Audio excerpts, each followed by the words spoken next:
बिस्मिल्लाहिर्रहमानिर्रहीम। अस्सलाम वालेकुम दोस्तों, मैं फ़हीम अब्बास आप सब देखने वालों को खुश आमदीद कहता हूँ न्यूज़ कैफ़े में, और उम्मीद करता हूँ कि आप सब खैरियत से हैं और आज के दिन का एक अच्छा सा आगाज़ कर चुके हैं। जैसा कि आप सब जानते हैं कि वतन अज़ीज़ में मसाइल के अंबार लगे हुए हैं। हर तरफ आप जिस तरफ नज़र दौड़ाएँ वहाँ पे आपको मसाइल ही मसाइल नज़र आते हैं, चाहे वो सियासी हालात हों, चाहे वो मुल्की हालात हों, और चाहे ही वो मौसमी हालात हों। तो आपको कहीं न कहीं मसाइल का एक अंबार नज़र आता है, और इनको हल करने के लिए जो लोगों की एक तवक्को और जो उम्मीदें हैं वो सिर्फ़ और सिर्फ हुकूमत की तरफ होती हैं। हुकूमत की जानिब से जो काम हो रहा है वो सभी जानते हैं। मैं सिर्फ़ एक आज जिस मौजू पे बात करना चाह रहा हूँ वो इन सारे मसाइल में से सिर्फ़ एक मसला है, वो है महंगाई का मसला। इसी हुकूमत की बात करें तो ये हुकूमत जब इक़्तिदार में नहीं आई थी तो कंटेनर्स पे और वैसे जब इतनी सारी स्पीचेस में उस वक्त हमें ये बातें सुनने को मिलती थी कि दूसरे ममालिक में ईद से पहले, रमज़ान से पहले जो है चीज़ें सस्ती हो जाती हैं, या उसके अलावा भी महंगाई जो है वो मतलब कम होगी जब इनका दौरे हुकूमत आएगा, और पता नहीं क्या क्या ऐसा था। फ़िलहाल ऐसा कुछ नज़र नहीं आ रहा है। और असद उमर साहब ने अभी हाल ही में जो स्टेटमेंट दी है, उन्होंने कहा कि इस वक्त महंगाई 2008 और 2013 से कम है। पता नहीं, ऑनेस्टली मुझे नहीं पता कि वाकई महंगाई कम है, क्योंकि मुझे तो ज़्यादा ही महसूस होती है। और अगर कारोबारी तबका आप देख लें तो वहाँ पे तो कारोबार है भी नहीं, और जब आपके पास इनकम नहीं होगी, आमदन नहीं होगी, तो उसके बाद महंगाई अगर मतलब कम भी हो तो वो उसके लिए तो महंगाई ज़्यादा ही है, क्योंकि उसके पास तो वो क़ुव्वत ख़रीद ही उसकी ख़त्म हो गई। तो मगर ख़ैर ऐसी कोई बात नहीं है, बिजली, गैस और बाकी सारी खाने पीने की चीज़ें जो हैं वो इस वक्त महंगी हैं, वक्त के साथ साथ जैसे महंगी होती आई हैं। हुकूमत को इस हवाले से वाज़ेह तौर पे काम करने की ज़रूरत है, क्योंकि अगर अवाम को सिर्फ 2-3 हज़ार 5,000 रुपया भी अगर महीने का बच जाता है अगर अशिया के सस्ते होने की वजह से, तो वो भी उनके लिए इन दी एंड बहुत बड़ा रिलीफ होता है। ये बिल्कुल इसी तरह ही है, किसी की सैलरी के साथ अगर 2-4 या 5,000 रुपये का हर दफ़ा कोई बोनस आ जाए तो वो उसको कितना बड़ा एक रिलीफ फील होता है। इसी का बिल्कुल मुतज़ाद ऐसा भी है कि अगर आपको महंगे पेट्रोल और महंगी गैस और महंगे बिजली के लिए आपको हर महीने कुछ हज़ार रुपए, अगर सिर्फ कुछ हज़ार रुपए भी इजाफी देने पड़ें तो वो आपके लिए उतना ही तकलीफ़ का बायस भी होता है। तो खैर आज हम महंगाई के हवाले से बात करेंगे कि इस महंगाई के तूफ़ान को कम करने के लिए मतलब हम आवाम क्या कोशिशें कर सकते हैं, और एक्चुअली जिनका काम है हुकूमत की जानिब से क्या क्या कोशिशें हो सकती हैं। मैं अपने मेहमानों का तारुफ़ करवाऊँगा। मेरे साथ मौजूद हैं एक सोशल एक्टिविस्ट हैं, उसके अलावा जो है वो वकील भी हैं और टीचिंग भी करते हैं, जनाब राना आसिफ हबीब साहब। हम आपको खुश आमदीद कहते हैं। अस्सलाम वालेकुम, कैसे हैं आप? वालेकुम अस्सलाम फ़हीम भाई। ठीक ठाक हैं? बिल्कुल, ग्रेट। अल्लाह का शुक्र। और मेरे साथ जो मेरी दूसरी मेहमान मौजूद हैं, ये एक एंकर पर्सन है और पॉलिटिकल शोज़ वगैरह के हवाले से इनका एक्सपीरियंस भी है, तो आज हम इनसे भी बातचीत करेंगे इसी हवाले से। आपको खुश आमदीद कहते हैं। निदा अमीन, कैसी हैं आप? I'm good. How are you? मैं भी बिल्कुल ठीक हूँ। अच्छा राना साहब, क्या समझते हैं आप कि मुल्क में बढ़ने वाली जो महंगाई है इसका ज़िम्मेदार कौन है? देखिए, ज़िम्मेदार हमेशा ही हुकूमत होती है, जो हुकूमत वक्त होती है। और सबसे बड़ा जो इनके साथ प्रॉब्लम ये रहा कि जब जैसे ये आए और इन्होंने लोगों से सुपरफिशियस वादे किए, जैसे इकॉनमी की कुछ बेसिक इंग्रेडिएंट्स होते हैं, IMF और हमारे मालियाती इदारे जिनके पास आपको जाना ही जाना होता है, तो इन्होंने ऐसे ही लोगों को बोला कि हम नहीं जाएंगे। इस तरह के जो एम्बिग्विटी है, इबहाम पे मबनी फ़ैसले नहीं करने चाहिए। IMF के पास अक्टूबर में ही चले जाना चाहिए था। चले जाते तो आज इस तरह का आपको मसला होता, जो शॉर्ट टर्म आपको बेजर लेना पड़ रहे हैं ढॉक के ऊपर। यानी 3 चीज़ों से आप चाह रहे हैं आपकी आमदनी बढ़े, एक बिजली से प्राइसेस बढ़ा के, एक पेट्रोल के प्राइसेस बढ़ा के, और एक आपके गैस के प्राइसेस बढ़ा के। ये 3 चीज़ें, और चौथी चीज़ होती है आपके जो पेट्रोल मसनूआत हैं। ये वो चीज़ें जिनसे रात को रिज़ल्ट आया था। बहुत आसान है, आप कुछ भी ना मेहनत करें, रियासत गवर्नमेंट के इदारे, ये इन चीज़ों से आपको यानी 200 अरब रुपये आपको बिजली से आ सकते हैं, पेट्रोलियम मसनूआत से आ सकते हैं। तो ये चीज़ें आपको शॉर्ट टर्म होते हैं। ये वो लोग काम करते हैं जो सुस्त हुकूमतें होती हैं, जो अपने लोगों के लिए टैक्स का रेवेन्यू का बेस नहीं बढ़ाना चाहती। यानी उन लोगों से जो पाकिस्तान में आप देखें जो 2200 सीसी गाड़ियों से ज़्यादा और 1000 गज से ऊपर के घरों में रह रहे हैं, उनसे टैक्स ना लेने के शॉर्ट टर्म मेजर ये होते हैं कि आप इनडायरेक्ट टैक्सेशन से आवाम की जेबें खाली कर दें। और पेट्रोलियम मसनूआत का बढ़ाने का बिजली का मकसद है कि आप तमाम चीज़ों में डायरेक्टली इन्फ्लेशन आप बढ़ा दें। यानी पाकिस्तान की बुलंद तरीन सतह पर इन्फ्लेशन 9% के हवाले से बढ़ गया है कि जो लोगों को ज़ाहिर बात है बहुत ही मुश्किलात उनके लिए पैदा करेगा, उन लोगों के लिए जिनकी जो आमदनी है वो 30,000 रुपये से सैलरी महीने से नीचे है, उनके लिए इंतहाई मुश्किलात पैदा होंगी। और हुकूमत ने कुछ ऐसे लिए मेजर के इंपोर्ट बंद करके इन्होंने सोचा कि शायद इंपोर्ट बंद करेंगे तो हमारे जो करंट डेफिसिट है उसका मसला हल हो जाएगा, या हमारा जो पैसे डॉलर की कीमत से इन्फ्लेशन करने से हमें शायद वो हमारे रिज़र्व जो हैं वो ज़्यादा बढ़ेंगे। ऐसे नहीं होता। अगर आप इंपोर्ट कम करते हैं तो आप कितने जो पाकिस्तान में 50 लाख सनतकार जो लोग हैं इंपोर्ट से वाबस्ता हैं वो बेरोज़गार होंगे। उसके साथ साथ जो ड्यूटी हमें इंपोर्ट की मद में आ रही है गाड़ियों से या फूड आइटम से आ रही है, वो हमारी ड्यूटी भी कम हो जाएगी ना, उसका भी तो हजम कम हो जाएगा। फिर जितने शोरूम्स वाले हैं वो कितने मुतासिर होंगे, फिर जितने आपके जो खाने पीने की अशिया दरामद होती हैं उनके लोग पूरा एक आपके सुपर स्टोर्स हैं चेन जुड़े हैं। तो अब मेरा ख्याल मसला ये है कि अब हुकूमत को सीरियसली सोचना पड़ेगा कि टैक्स पावर कैंपेन चलाएं पाकिस्तान में। टैक्स पावर कैंपेन का मतलब कतन नहीं है कि पहले से अगर माचिस की डिबिया से लेके और किसी चीज़ के ऊपर टैक्स है तो और बढ़ा दें, नहीं। आप उन तबकात से टैक्स वसूल करें जो तबकात एग्रीकल्चर सेक्टर में या दूसरे सेक्टर्स में जो बहुत ज़्यादा आमदनी कमा रहे हैं, और उन लोगों को सब्सिडी दें जिन लोगों की आमदनी 30,000 से नीचे। ठीक है, आप टैक्स की बात कर रहे हैं सर, मुझे निदा की तरफ बढ़ना था। मुख्तसरन मुझे बताइएगा कि टैक्स रिटर्न यहाँ पे, क्योंकि मैंने तो किसी को नहीं देखा किसी को टैक्स रिटर्न सिर्फ 18 लाख लोग जो हैं जिन्होंने, हालांकि हुकूमत खींच के आपने देखा तारीख बढ़ाई जा रही है कि शायद कोई आके हुकूमत का दरवाज़ा खटखटा दे, लेकिन 18 लाख 22 करोड़ की आबादी में लोग जो ऐसे हैं, अगर वो टैक्स भरेंगे तो फिर कितना बड़ा मसला होगा। और फिर उसकी बात है कि अगर जो पुरानी हुकूमत थी वो रोज़ का अगर 1 बिलियन लोन ले रही थी और आप 2 बिलियन पे चले गए रोज़ाना पे, तो फिर आपका तो डेट बढ़ता ही रहेगा। सही, बिल्कुल सही। जी निदा, आप क्या समझती हैं कि इस महंगाई के तूफ़ान का ज़िम्मेदार कौन है? ज़िम्मेदार मेरे ख़्याल से अगर पाकिस्तान तहरीक इंसाफ से अगर आप पूछेंगे तो वो कहते हैं कि जी जो इतने कर्ज़ों में डूबा हुआ ये मुल्क और पहले की जो हुकूमतें रही हैं वो ज़िम्मेदार हैं जो इस स्टेज पर लोगों को पहुंचाया है। और अभी भी ये इस हुकूमत से अगर आप महंगाई के हवाले से पूछेंगे तो वो बार बार ये कहते हैं कि जी 37 बिलियन डॉलर हैं जो 5 सालों में अदा करने हैं, और इस साल 9 बिलियन डॉलर तकरीबन देने हैं। जो कर्ज़ लिया हुआ है उसमें से तकरीबन 9 बिलियन डॉलर इस साल देने हैं, तो वो कहाँ से पूरा करेंगे? अगर महंगाई नहीं बढ़ाएंगे तो किस तरह से पूरा किया जाए? लेकिन मेरे ख्याल से हुकूमत को अब कोई और स्टेप लेना चाहिए, कोई ऐसे मेजर्स या कुछ ऐसे स्टेप्स लेने चाहिए जिससे किसी एक आम जो शहरी है या जो एक गरीब आदमी है या गरीब आवाम उस पर असर ना हो और किसी भी तरह से वो असरअंदाज नहीं हो। क्योंकि तरीका तो ये कोई भी नहीं है ना कि जी अगर आपने कर्ज़े पूरे करने हैं या कर्ज़े अदा करने हैं तो आप जो आवाम है उसको आप निशाना बनाएं और उसकी जो है वो जेब खाली होती रहे और आप पेट्रोल, उसको पूरा बिजली, करते गैस रहें। से तो आम आदमी पिसेगा, ठीक है, कोई और रास्ता ढूंढें, कोई कहीं ना कहीं और से जो है ना वो रिकवर करें। आप अब टैक्स के निज़ाम को बेहतर करें। वो ठीक है कि आज तारीख़ में मेरा ख्याल है कि अगर हिस्ट्री में देखा जाए तो ज़्यादा से ज़्यादा लोग इस वक्त वो टैक्स पेयर हो रहे हैं, मतलब टैक्स अदा करने की तरफ आ रहे हैं। हर दूसरा तीसरा शख्स जो है वो टैक्स अदा करने की बात कर रहा है, जो नॉन फाइलर था वो फाइलर बनने की कोशिश कर रहा है। मगर गरीब आदमी अगर गैस की कीमत या पेट्रोल की कीमत अगर बढ़ती है तो वो पिस रहा है ना। तो उसमें उसका क्या कसूर है? मेरे ख्याल से ऐसे फौरी तौर पे इस किस्म के इकदाम लेने चाहिए। मेरे ख्याल से अभी जो इनका ध्यान है वो एक कुछ ऐसी चीज़ों की तरफ है, उससे बहुत ज़्यादा इम्पॉर्टेंट चीज़ें हैं जैसे मईशत, जैसे इस टाइम जो महंगाई का जो बॉम्ब गिराया जा रहा है गरीबों पर, उस हवाले से सोचना चाहिए। ये अभी हाल ही में न्यूज़ आ रही थी कि जी बेनज़ीर इनकम सपोर्ट प्रोग्राम जो है उसका नाम तब्दील करने का सोच रहे हैं, 18वीं तरमीम के हवाले से सोच रहे हैं। उससे इम्पॉर्टेंट चीज़ें पाकिस्तान तहरीक इंसाफ के पास हैं कि उस हवाले से सोचा जाए और काम किया जाए। ठीक हो गया, बिल्कुल सही। एक वक्फे का वक्त जो है वो तकरीबन बस होने वाला है।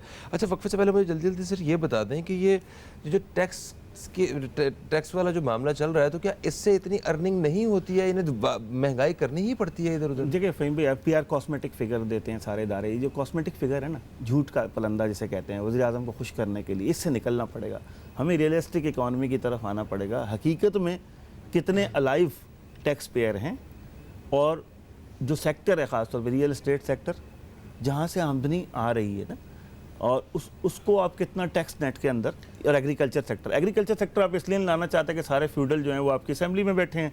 शुगर मिलों को आप इसलिए टैक्स नहीं करना चाहते कि वो आपका किचन चलाते हैं, आपके जहाज़, आप उनके जहाज़ों में सफ़र करते हैं। जब मैं रियल एस्टेट वाले भी खुश नहीं हैं, बहुत वो भी परेशान है, रियल एस्टेट का काम करने वाले सारे। जी, वो इसलिए कि देखें, ये जो नाअहली है, ये टेक्निकल टीम की नाअहली है। जब इलेक्शन से पहले ही होते थे, कहते थे हमारे पास 5 साल, 25 साल, 100 साल, 500 साल प्लान मौजूद है।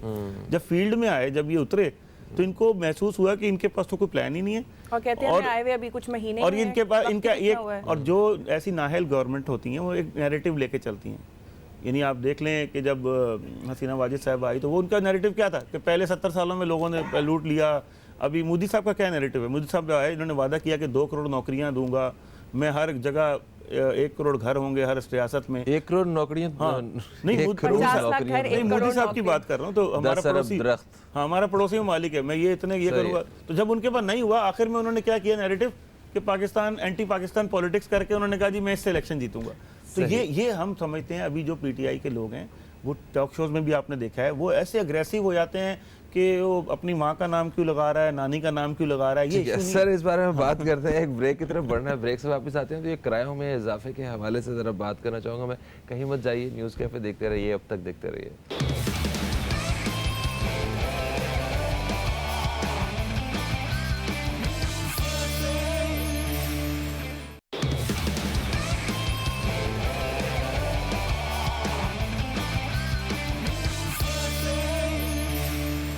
वेलकम बैक, आप देख रहे हैं न्यूज़ कैफ़े। मैं हूं फ़हीम अब्बास, और आज हम बात कर रहे हैं मुल्क में बढ़ती हुई महंगाई के हवाले से। मेहमानों में मेरे साथ राना आसिफ हबीब साहब मौजूद हैं, और मेरे साथ हैं निदा अमीन साहिबा। अच्छा जी, तो वक्फे से पहले बात हो रही थी कि महंगाई को मतलब बिजली, पानी और गैस की कीमतों से इनको बढ़ा के महंगाई को काबू नहीं किया जा सकता, उसके और भी तरीके हो सकते हैं। अच्छा, हम एक बात कर रहे थे किराए के हवाले से। जितने भी किराए हैं, वो जब पेट्रोल की कीमत बढ़ती है तो वो जो लोकल ट्रांसपोर्ट से लेके आपको हर किस्म की ट्रांसपोर्ट के किराए बढ़ रहे होते हैं। अभी रेलवे वालों ने भी, उन्होंने भी रेलवे टिकट्स के किराए बढ़ाएं, और उसके साथ साथ जो भी डोमेस्टिक जितना आपका ट्रैवल होता है, एयर ट्रैवल, वो भी बहुत ज़्यादा जो है ना वो प्राइसेस हाई हैं उसकी। मतलब मुझे याद है कुछ दिन पहले एक दोस्त को अचानक वो जाना था, इस्लामाबाद जाना था, तो कराची से इस्लामाबाद की टिकट एक साइड की 36,000 रुपये की टिकट ख़रीदी। मैं चशमदीद गवाह हूँ इस चीज़ का। शायद वो लोग इन जो एयर फेयर्स होते हैं, इनके ऊपर इसलिए काम नहीं करते हैं कि इन्हें सरकारी तौर पे मुफ्त ही मिलती हैं। जब खुद परचेज़ करेंगे तो इन्हें पता चलेगा और इसकी तरफ कोई सोचेगा भी। ये अच्छी खासी इसकी प्राइस कोई 7,500-8 हज़ार रुपये हुआ करती थी एक साइड की, और अब ये आपको 16-17 हज़ार से कम तो सवाल ही पैदा नहीं होता।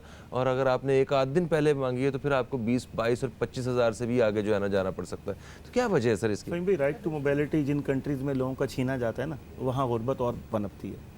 यानी आपके आने जाने का हक है, उससे कंट्री चलता है, उससे रेवेन्यू आता है, उससे लोग अपनी नौकरियों पे जाते हैं और लोग अपने तमाम मामूलात सर अंजाम देते हैं। जितनी कॉन्फ्रेंसें, सेमिनार, जितनी पॉलिसी मेकिंग का काम है, लोगों ने जाना है, बैठना है, मगर जो रेगुलेटरी अथॉरिटी है, हुकूमत खामोश है। जब अपोजिशन में थे इमरान खान साहब, तो आपको याद होगा वो कहते थे जब महंगाई होती है तो समझो कि पैसा हुक्मरानों की जेब में जा रहा है। ये उनका स्टेटमेंट है, मुझे अच्छी तरह याद है। ये उन्होंने कहा था कि जब महंगाई होती है तो समझें फिर पूरे माफिया को फ़ायदा होता है। तो अब वो चीज़ तारीख़ अपने आप को दोहरा रही है, और उनके रिकॉर्डेड भी चीज़ें भी हैं कि अब पैसा कहाँ जा रहा है, किन की जेबों में जा रहा है। और एक ज़माने में बड़ा कहा जाता था जी ये फ़लाँ एयरलाइन जो है ना वो उस बंदे की है तो इस वजह से उसको फ़ायदा दे रहे हैं। ये बेकार की बातें, किसी को इंडिविजुअल हम नहीं समझते कि हिट करना चाहिए। जो सिस्टम की आपकी ख़राबी होती है, और उसमें सबसे बड़ी बात है कि जो एयरलाइन को रेगुलेट करने वाला है, इनके पास कोई सिस्टम नहीं है। कौन इनको रेगुलेट करेगा?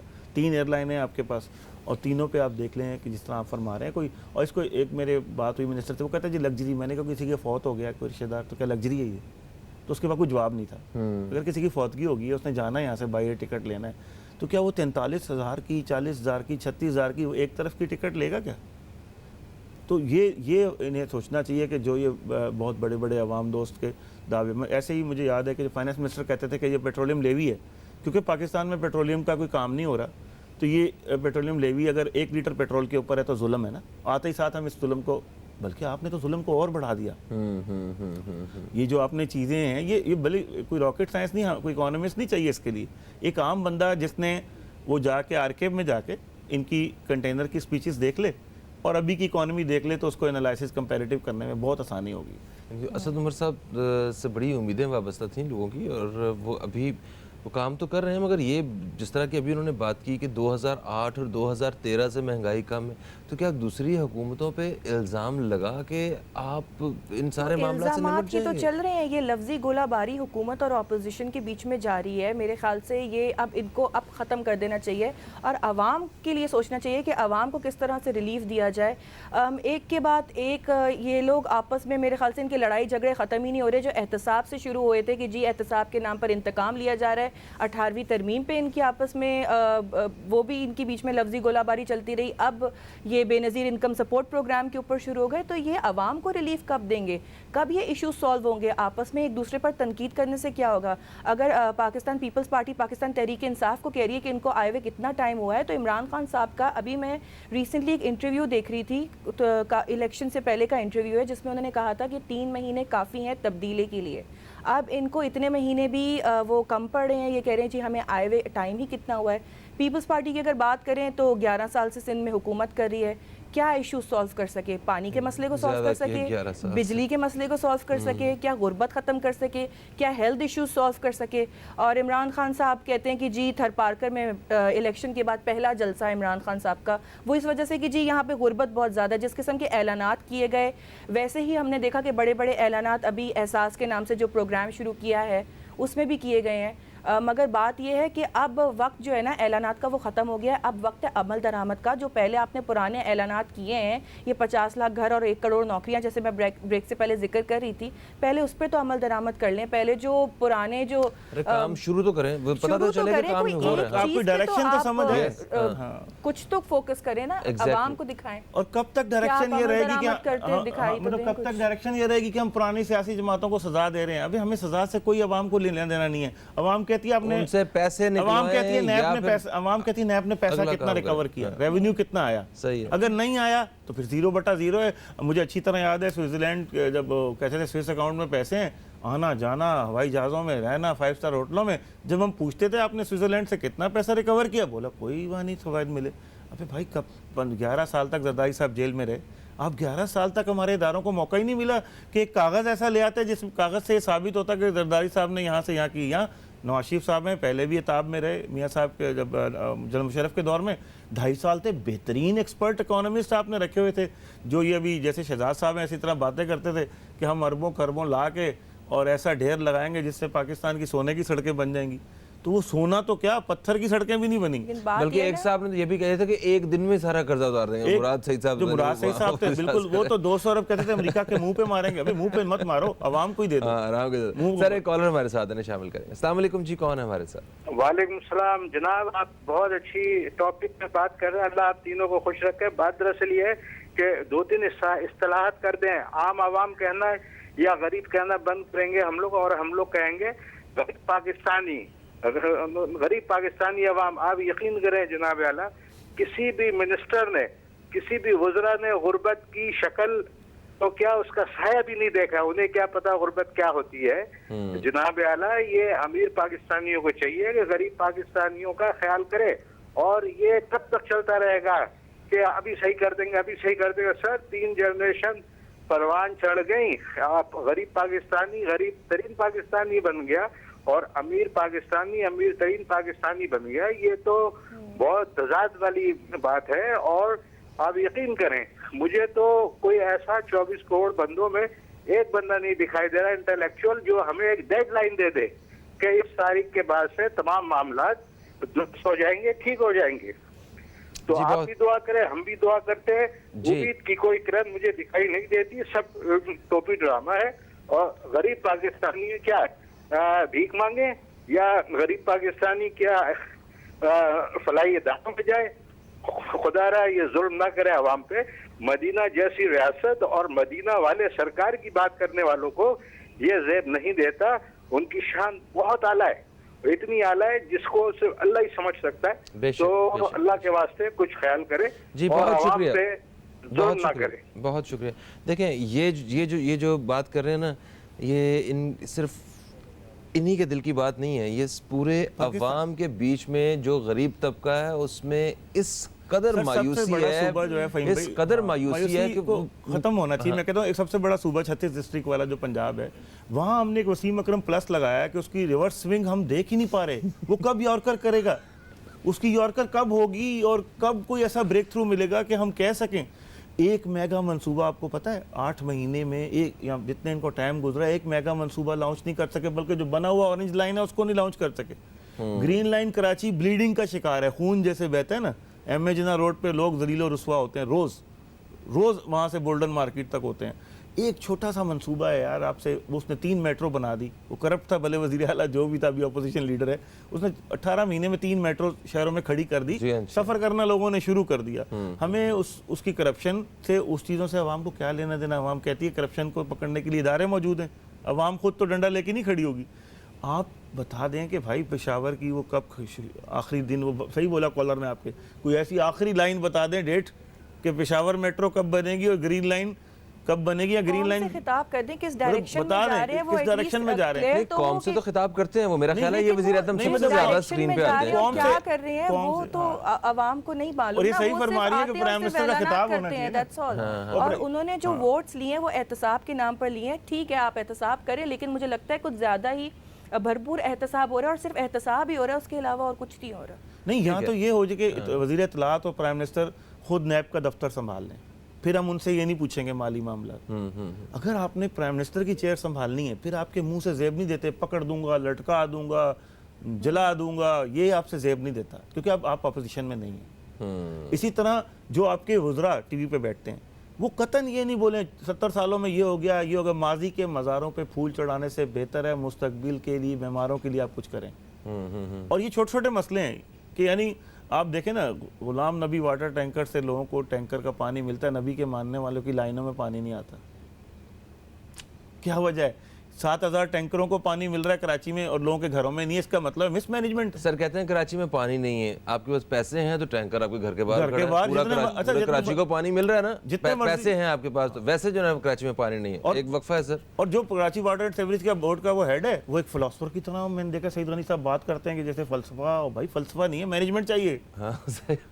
एक वक्फे का वक्त है, जो वक्फे से वापस आते तो बात करते हैं मजीद अपने मेहमानों से। कहीं मत जाइए, न्यूज़ कैफ़े देखते रहिए, अब तक देखते रहिए।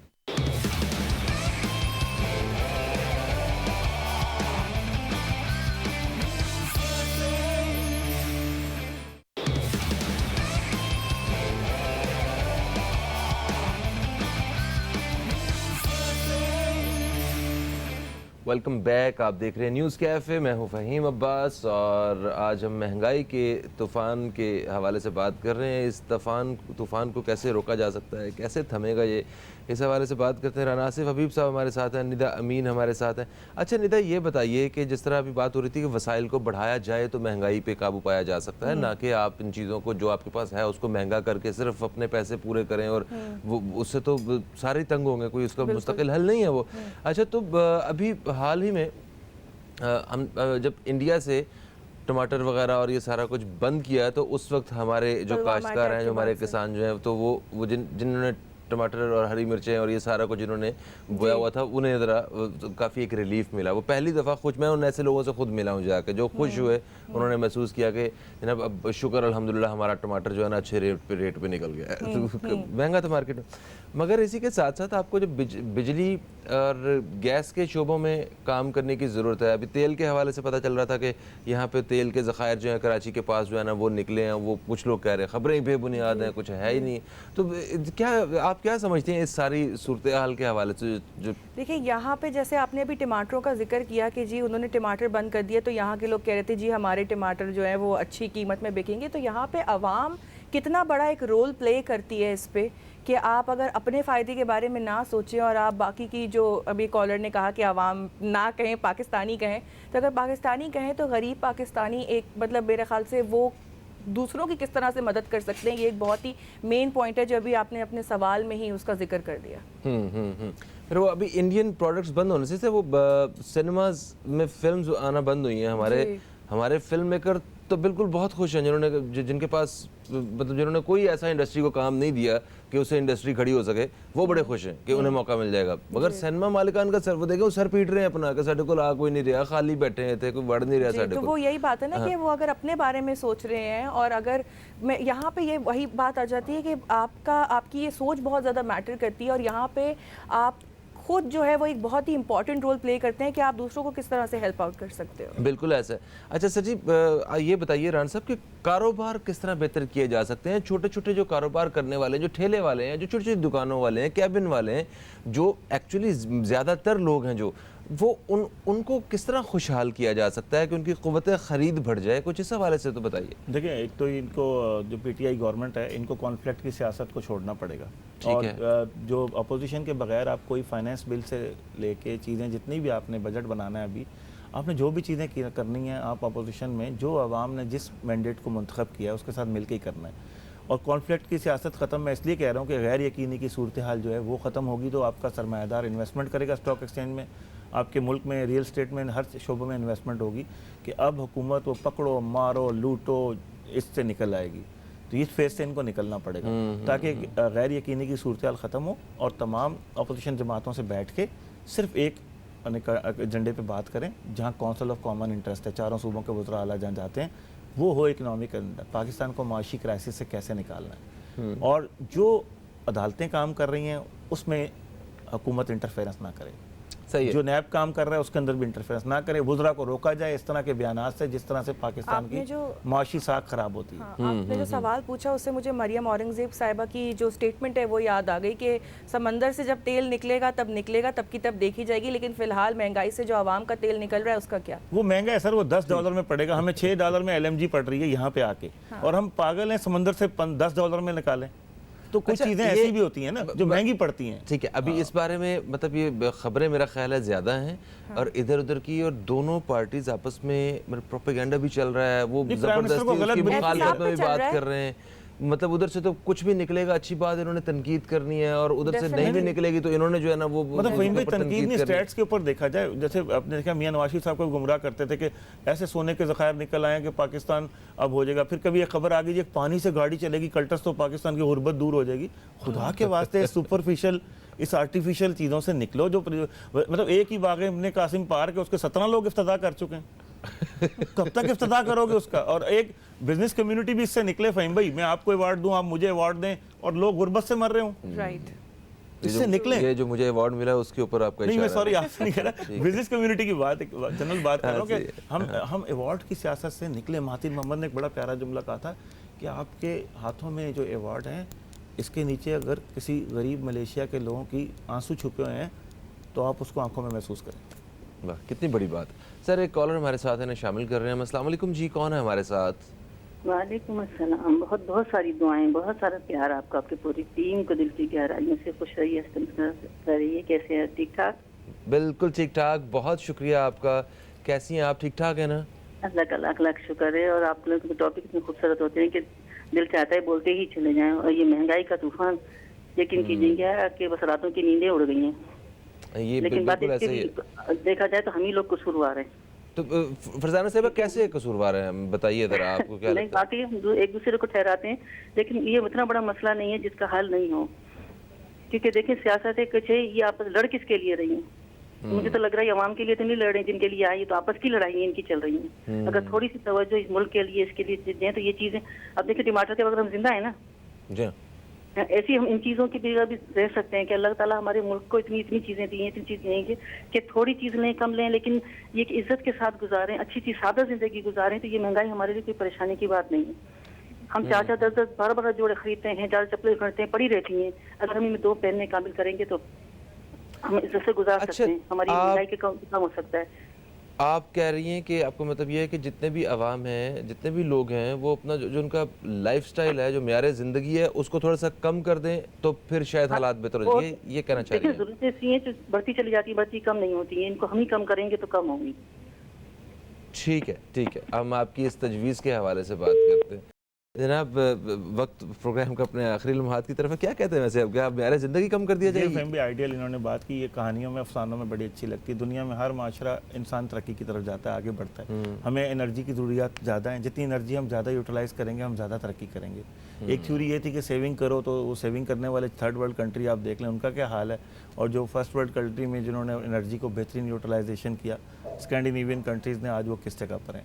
तो ये अप्रोच किसी ज़माने में थी कि आप अपने, जैसे मैं 1-2-3 टाइम का खाता हूँ, एक टाइम का खाना छोड़ दूँ तो वही पैसे मेरे मेडिकल पे लगना शुरू हो जाएंगे। हाँ, सही है। यहाँ से मैं कट करूँगा फूड बास्केट से, वो हेल्थ पे लगना शुरू हो जाएगा। आप क्या कहती हैं निदा? मैं तो ये Shortly. बोलूँगी कि इस टाइम 10,000 कमाने वाला भी रो रहा है और 10 लाख कमाने वाला भी रो रहा है, क्योंकि आपकी सैलरी पे डिपेंड करता है, आपके अखराजात उस हिसाब से ही बढ़ जाते हैं, आपका लाइफस्टाइल उस हिसाब से चेंज होना शुरू हो जाता है। तो बहुत सारी ऐसी चीज़ें हैं जिसको आप कोशिश करते हो मैनेज करने की, लेकिन नहीं कर सकते।